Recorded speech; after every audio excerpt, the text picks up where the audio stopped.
স্বাগতম জনাইছোঁ মোৰ অন্য এটা মিনি ব্লগলৈ বুলি।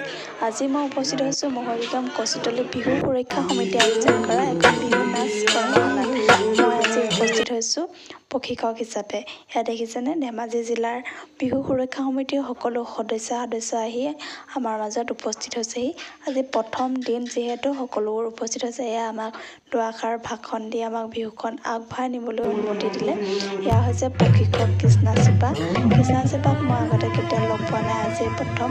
বাকী কেনেকুৱা হৈছে বিহুখন চাওকচোন এবাৰ।